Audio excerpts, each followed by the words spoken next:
Yasodhanandana Bhaja Jana Ranjana Yasodhanandana Bhaja Jana Ranjana Yamuna Tira Banachari Yamuna Tira Banachari Jaya Radha Madhava Kunja Bihari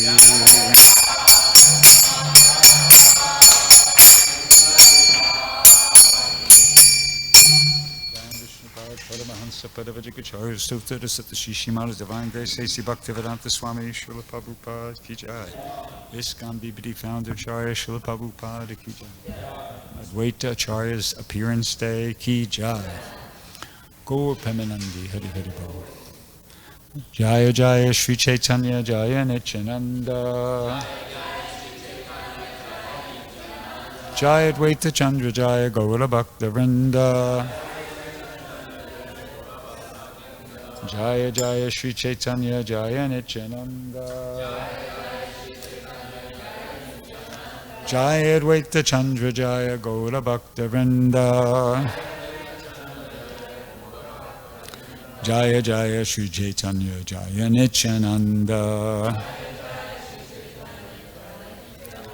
Jaya Advaita Chandra Jaya Gaura Bhakta Vrinda. So today is the appearance day of Advaita Acharya. As we read this morning, and I was going to read again, but somebody stole the first page of my notes. But Advaita Acharya is Mahavishnu. He's actually an incarnation of the Supreme Personality of Godhead. He's Ishvara Tattva. He's not a jiva. He's actually on that level.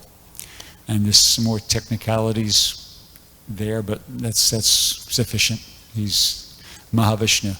And but as far as his pastimes go, in relation to Lord Chaitanya and that he was senior to Lord Chaitanya. He was older than Lord Chaitanya. He was approximately the age of like a grandfather of Lord Chaitanya. Actually, his birth date is here. Yeah, he took birth in 1434. So that was, when did Lord Chaitanya take birth? 1486, right? And Lord Chaitanya was 1486 to 1532 or something like that, or 1534. So he's about 50 years older than Lord Chaitanya. So on the level of his grandfather, practically. And he lived for 125 years. So he was present throughout all Lord Chaitanya's pastimes and then some. He was born near Navadvip, actually, if I get the exact, place called Shailet, and then he moved to Shantipur, and he's kind of known for having lived in Shantipur, but he also had a house in Navadvip. And he was also called, his birth name was Kamala Kanta Veda Panchanana, but he was also known as Kamalakshana, which means lotus-eyed, because that was his features. So when he was young, he traveled, and he met at one point. Well, actually, he was going to do the Shraddha ceremony for his relatives, and I might be getting this confused. Yeah, Shraddha ceremony. Yeah, thank you. Actually, I'm just going to...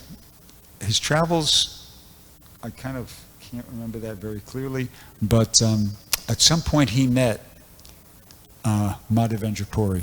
That was the significant thing. Madhavendra Puri actually came and was traveling, and he came and stayed at his home. And he actually took shelter of Madhavendra Puri. He became a disciple of Madhavendra Puri. So Advaita Acharya was a disciple of Madhavendra Puri. And the really significant thing, well, there's a lot of everything about Advaita Acharya is significant, but when Prabhupada spoke in lectures about Advaita Acharya, the thing that he mentioned most was how Advaita Acharya was instrumental, almost sometimes responsible for bringing Krishna here to the earth planet as Lord Chaitanya. And the story goes like this, that Advaita Acharya, at one point he moved from Shantipur to Navadvip. And when he arrived in Navadvip, even up to before that point, he was already, a very full-on devotee himself. He was preaching from the Bhagavad Gita and the Srimad Bhagavatam like that. He had a school, actually, it's worth mentioning, he had a school previously in their other location, and Lord Chaitanya's older brother, Vishvarup, used to attend that school. And actually, he took sannyas. And Lord Chaitanya's mother blamed Advaita Acharya for being responsible, for him taking sannyas. And anyway, I'll kind of relate the rest of that story a little bit as we go on. But so he moved to Navadvip, and he was very sad to see that people were, not keeping up with their spiritual practices. What to speak of becoming more and more spiritual, they seemed to be becoming less and less. And he was really regretting that. And he felt that it was not within his power. Don't forget, he's not thinking, I'm the Supreme Personality of Godhead. He's thinking himself as a devotee. That's, the role. So he's thinking, I'm not capable to do anything, to change this, to counteract this. This requires an incarnation. And it's stated in something in Chaitanya Bhagavata, the Bhakti Ratnakara, that he felt that only Krishna himself could actually, change this whole thing. So he decided he was going to try to make Krishna descend. And he was a great devotee, very sincere devotee. He used to worship the Shalagram Shila. And so his program was to that end, was he was worshiping his Shalagram Shila and pouring Ganges water on it. And he was, it's described, he was roaring Krishna's names. He was roaring, it doesn't say just chanting. He was very loudly crying out, calling Krishna to please come and descend. So I haven't come across any specific details as to, what was he chanting the Hare Krishna mantra? I've never seen that stated or not stated, or how many hours a day he was doing that, or for how many days, weeks, months, or years he was doing that. It's never, right? It's not stated, but that was the program. Prabhupada always referred to him as the person who was kind of instrumental and responsible for Lord Chaitanya's, Krishna descending as Lord Chaitanya as a result of his prayers like that. And so that's significant, because from that we can understand how Krishna reciprocates with the prayers of his devotees. And it wasn't like in the capacity of Mahavishnu, he's going, okay, this is Mahavishnu checking in with Krishna, please come. No, it's not. He's, as a devotee, he's praying, and Krishna, was responded or reciprocated with that, his very, very sincere prayer, and he descended as Lord Chaitanya.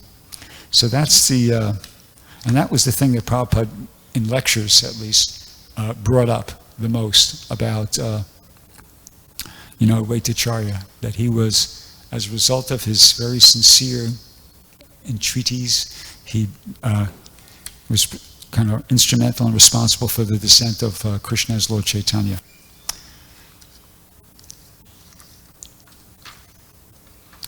And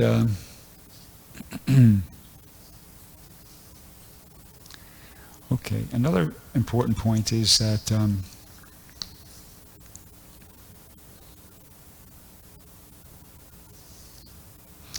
well, just like he's a devotee, so from this, Krishna responds to the prayers of his devotees. But, a devotee might feel that, well, who am I to pray directly to Krishna? Why should Krishna listen to me, right? And so that's also like a bona fide devotional mentality. And that was epitomized by Narottam Das Thakur. Just yesterday, during Guru Puja, Naikatma Prabhu was singing that song, Shri Krishna Chaitanya Prabhu, Daya Koda More. So one of the stanzas, or one of the lines in that song is, Daya Kodo Sita Pati, Advaita Goshai, Tava Kripa Bole Pai, Chaitanya Nitai. So Narottam Das Thakur, he's praying that, Advaita Acharya, you're the husband of Sita Pati, please be merciful to me. Because if you're merciful to me, then Lord Chaitanya and Lord Nityananda will be merciful to me. So that idea of like trying to get the mercy of the Lord by getting the mercy of the devotee. And specifically, Advaita Acharya was the devotee he was praying to for that mercy.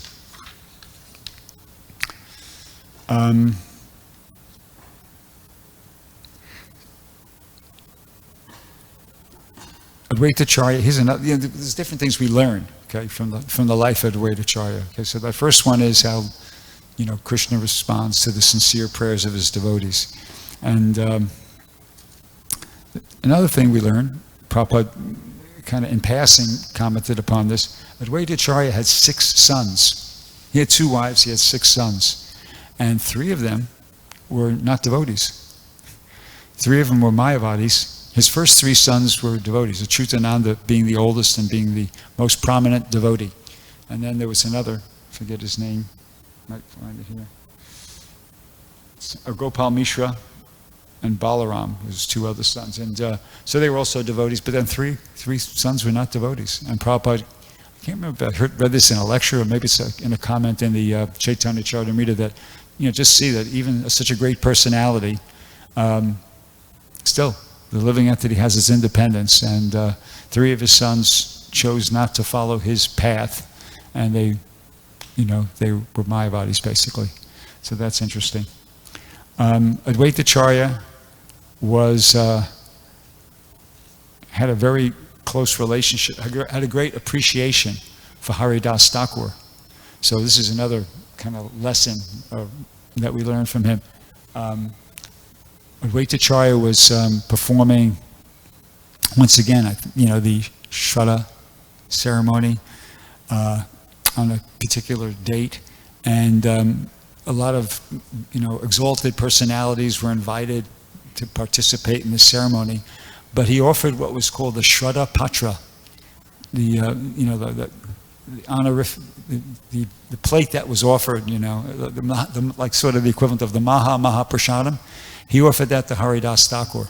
And Haridas Thakur was kind of like a bit reluctant to accept it because he was, Haridas Thakur was very humble, and he was looking around and he was seeing all these Brahmins and exalted personalities present at the ceremony, and he felt like, what are you doing? What are you doing? No, that's okay. He was denying, and then the Advaita Acharya said, no, he insisted. He said, by feeding you this Shraddha Patra, by giving you this honor, by feeding you this plate, I am feeding millions of Brahmins. He felt that showing that honor to Haridas Thakur was the equivalent of honoring millions of Brahmins. So he appreciated. He appreciated the exalted position of Haridas Thakur.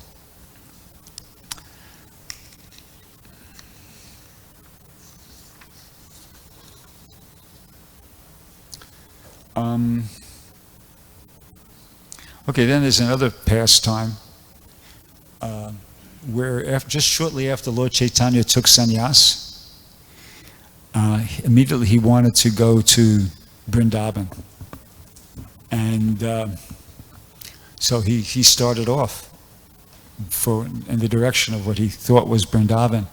And, most of us are familiar with this story. Lord Nityananda, the devotees weren't happy about this. The whole thing happened very abruptly, and all the devotees in Navadvip really had tremendous affection, attachment love for Lord Chaitanya. They didn't want to lose his association. Anyway, so he was off to go to Vrindavan. So Nityananda devised a trick. And, he told some boys who were, on the path. Lord Chaitanya was going to be going along the Ganges, I believe. And anyway, so he told these boys, this sannyasi is going to come and he's going to ask you for directions. He's going to ask you which way to go to Vrindavan. And just tell him this way instead of that way. I can't remember the exact detail, but he made it so that they weren't exactly lying. But so Lord Chaitanya, got misdirected there, and he found himself on the side of the Ganges that was actually the Yamuna, that was actually the Ganges. Anyway, Advaita Acharya showed up in a boat, after Lord Chaitanya was wandering around, and he showed up in a boat after a few days, and Lord Chaitanya went, "What are you doing here? What are you doing?" I'm going to Vrindavan. And Advaita Acharya said, "Well, wherever you are, Lord, that is Vrindavan." And they had a little brief conversation there, and somehow or another Advaita Acharya got him to agree to come to his home. He hopped in the boat, and he got him to agree to come to his home. And the idea was that they were, Advaita Acharya, Lord Nityananda, they respected the fact that Lord Chaitanya had taken sannyas and what he wanted to do, deliver all the fallen souls like that. But at the same time, they weren't. He wasn't prepared to stand on formality. In other words, his point was that sannyas is a means to an end. Lord Chaitanya is taking sannyas. Very nice. Okay, that's good. But it's a means to an end. The end is love of Krishna. So here we are. We're all your devotees. We're all we have love. For you, you can't our love for you supersedes the etiquette and the formality of you're taking sannyas.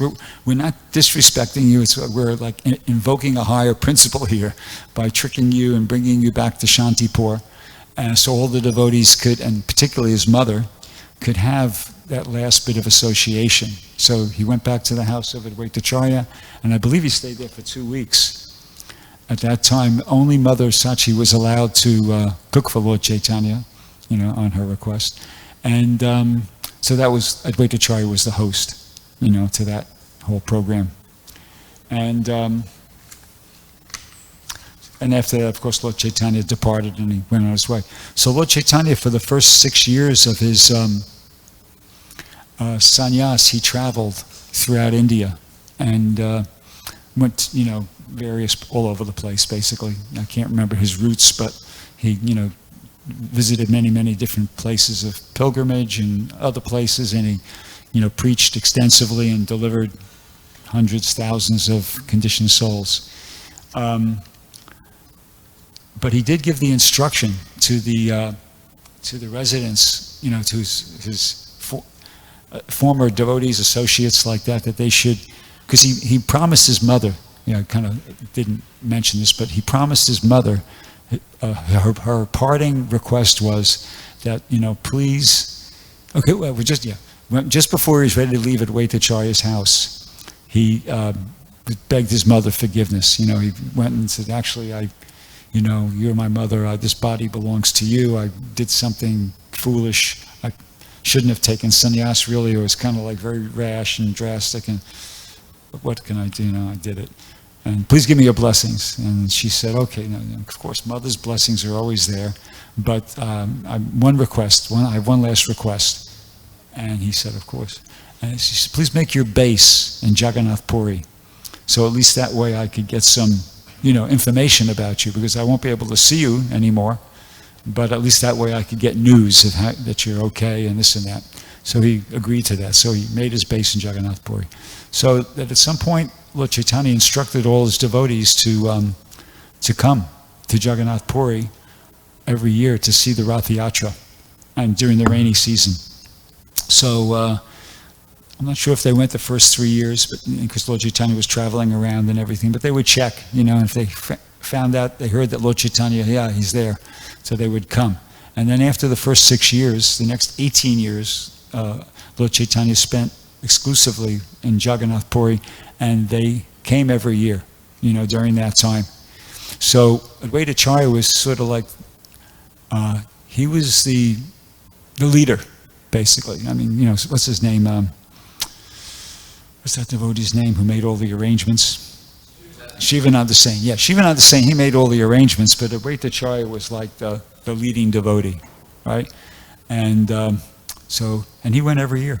He led the group of devotees there every year, a devotional leader. And so that went on for till Lord Chaitanya's departure. And there's that past time where Maharaj Prataparuja was up on the roof there with, I think it was Sarvabhauma Bhattacharya, Gopinath Acharya, and he was pointing out all the devotees. And they were, who's that? Maharaj Prataparuja, no, that's Advaita Acharya. And he had to, describe his exalted position to Maharaj Prataparuja and the other devotee, and Sarvabhauma Bhattacharya. So another pastime is short one. He had a disciple, Advaita Acharya had a disciple, Kamalakanta Vishvash, who was glorifying Advaita Acharya to King Prataparuja, but then he requested money. He requested that he needed some money to pay off a debt. So when Lord Chaitanya heard about that, he was unhappy. His kind of response was, "Well, Lord Chaitanya, Advaita Acharya is the Supreme Personality of Godhead. Well, how could you be asking money from the king to help him? It's not appropriate, Anyway, that was the disciple of Advaita Acharya. And then finally, there was towards the end of his pastimes, he sent a message to Lord Chaitanya, and it was a kind of an enigmatic kind of a message, and I think it was stated in the Chaitanya Charitamrita that only Advaita Acharya and Lord Chaitanya, and maybe somebody like Lord Nityananda could understand the meaning of the message. Only confidential devotees could understand the real meaning of this message. And I'll read this part so you can get it. It says, when he returned to Navadvip from Puri, Advaita Acharya met Jagadananda Pandit, who had previously been sent there by Mahaprabhu. Advaita was very happy to have his association. When Jagadananda finally asked permission of Advaita Prabhu to return to Nilachala, Advaita gave him a message in the form of a riddle to take back to Mahaprabhu. The riddle was comprehensible to no one but Mahaprabhu himself. Okay, just Lord Chaitanya. The message was as follows. Tell the Lord that I pay him 1,000,000 obeisances and that I humbly submit to him the following. Tell the madman that everyone has gone mad. Tell the madman that they are no longer selling rice in the market. Tell the madman that the crazies are no longer good for anything. Tell the madman that this is what the madman said. That's from the Chaitanya Charitamrita. Third part, chapter 19, text 19 through 21. So Bhaktivinoda Thakur explains this riddle in this way. It says, tell Mahaprabhu that everyone has become intoxicated with love for Krishna, and so in the marketplace of love, no one is buying the rice of Krishna Prema any longer. Tell Mahaprabhu that the crazies are so intoxicated with love that they are no longer involved in their material duties. Tell Mahaprabhu that Advaita said this in a state of complete intoxication of prema. In short, the message was that the purpose for which Mahaprabhu had been called to earth by Advaita had been completed. Now the Lord may do as he wills. And yeah. So that was a little something about Advaita Acharya. Does anybody have anything they'd like to add? Sachin.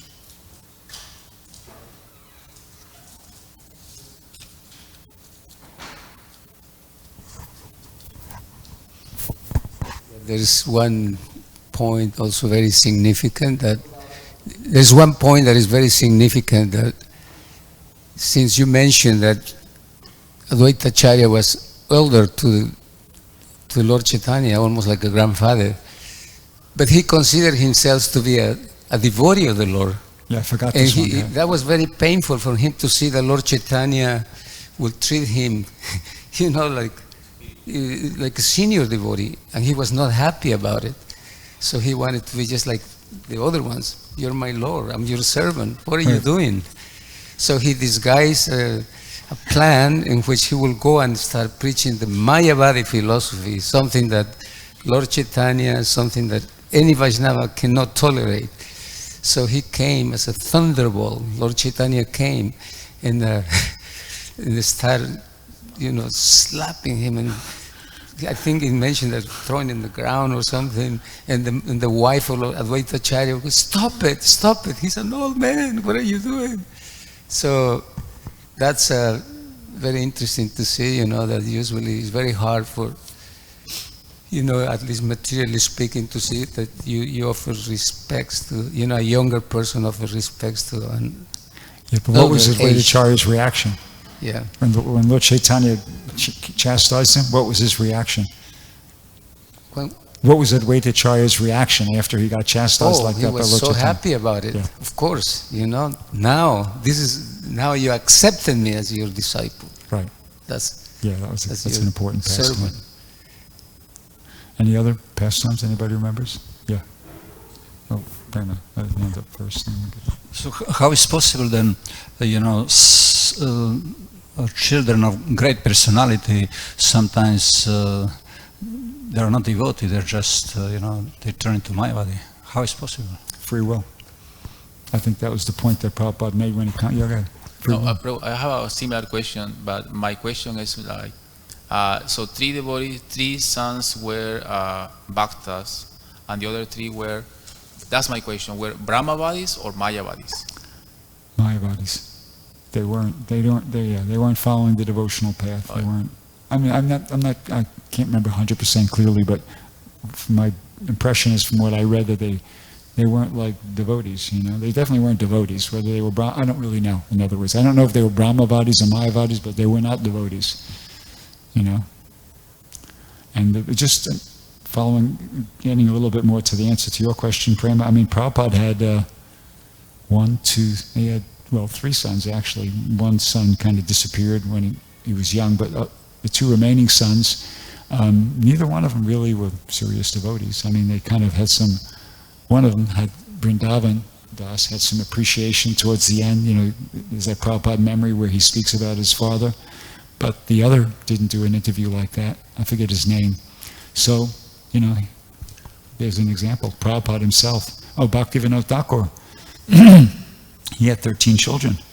I don't think there was, of course, Bhaktisiddhanta and his brother Lalit Prasad. There was other male children. It wasn't just there was 2 boys and 11 girls. So there's no mention of them being devotees. So it happens. Everybody has their free will. Yeah.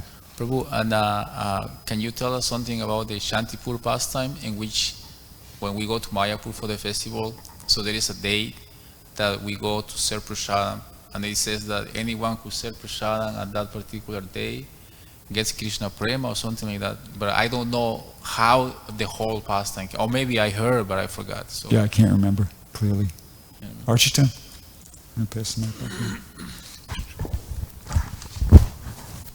I know it's a big festival, and they do it every year and have been for years and years and years. Yeah, this is not about the festival. I just wanted to mention the mood that Advaita Acharya set in terms of how devotees should interact with the world. Because back in his day, the Muslims and the Hindus lived fairly peacefully together, but it was kind of a strict separation.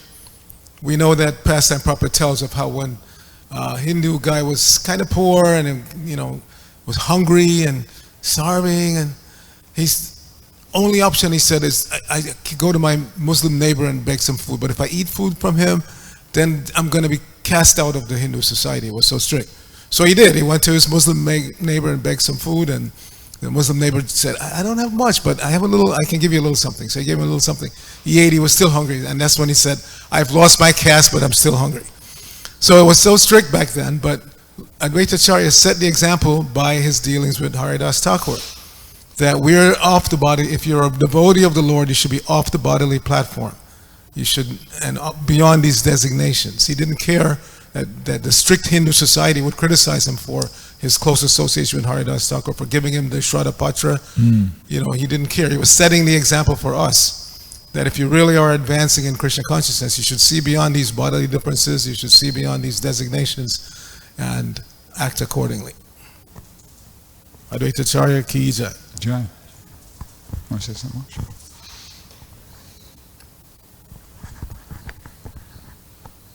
There is also another significant event that happened before Srila Prabhupada came to America.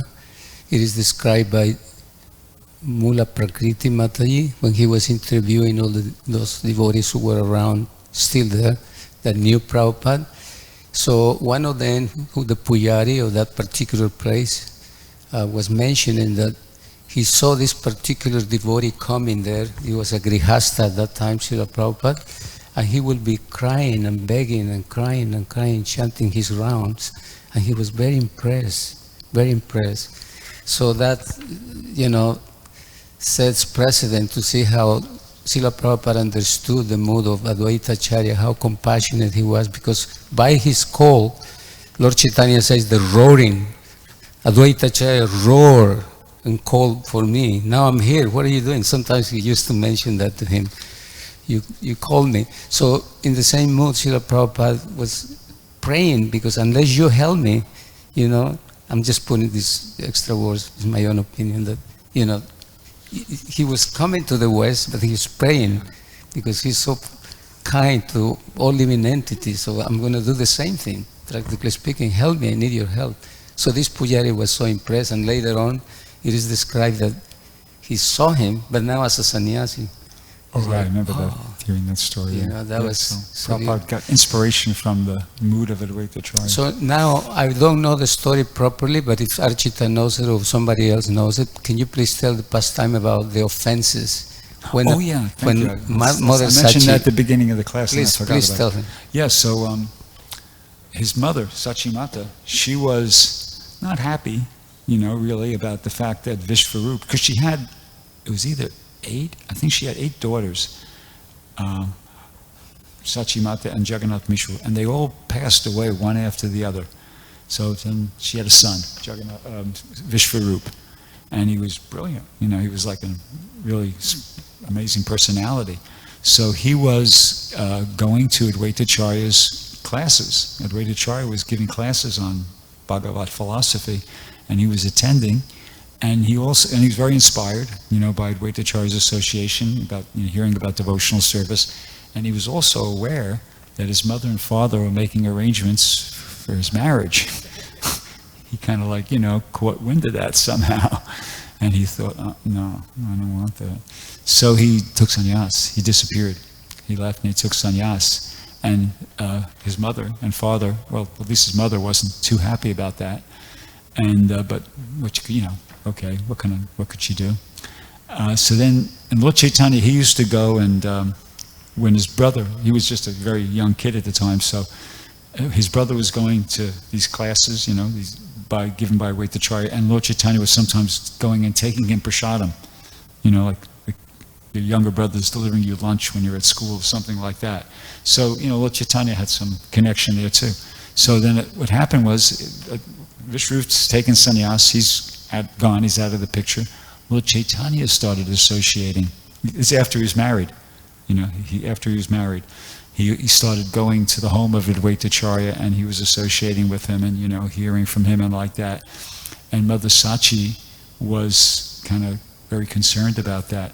And I don't think she actually said anything, but in her mind, apparently in her mind, she was thinking that, you know, well, Advaita Acharya is already kind of responsible for one of my sons taking sannyas, and now, you know, if you know, my other son Nimai keeps going, he's probably going to take. So she was thinking a little bit offensively about Advaita Acharya in her mind, and then so that was there. And then Lord Chaitanya performed this pastime.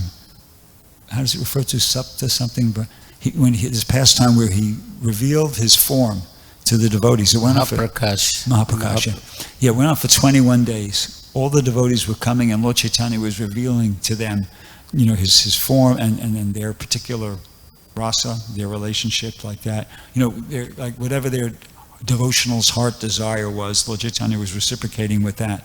So one of the devotees asked Lord Chaitanya, well, is Mother Sachi, should we bring her? And Lord Chaitanya said, no, she's an offender. She's offended Advaita Acharya.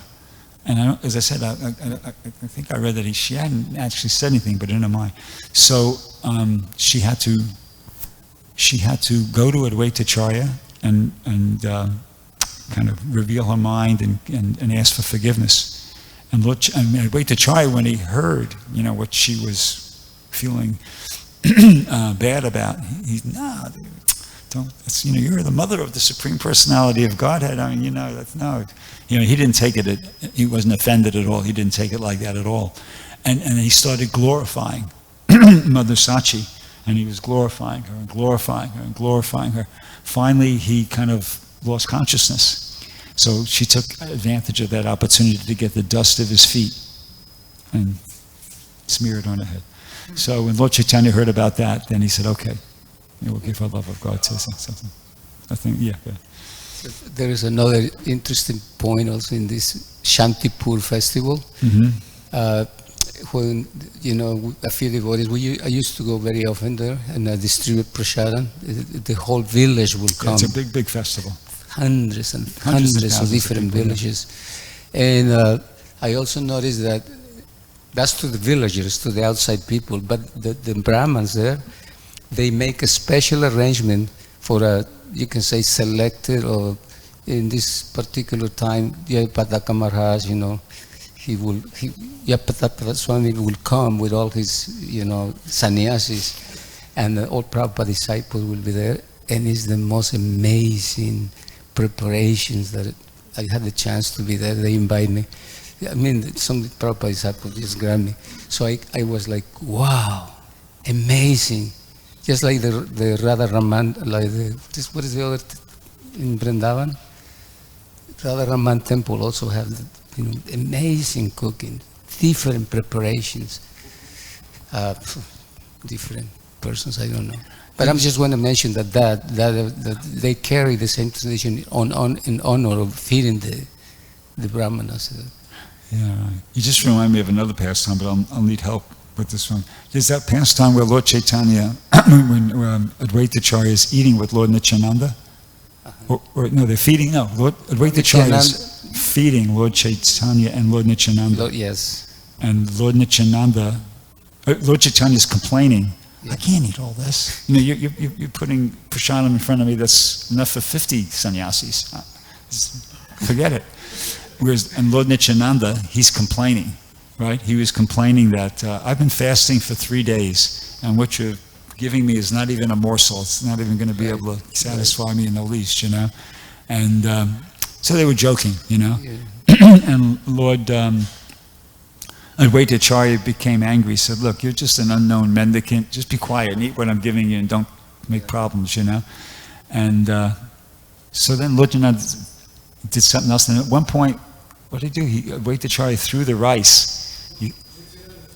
Nityananda threw the rice. And on the floor, like in disgust, look, what you've given me is not sufficient to even satisfy me. So he threw the rice, and some of it hit the ground and bounced and hit the body of Advaita Acharya, and he started dancing in ecstasy.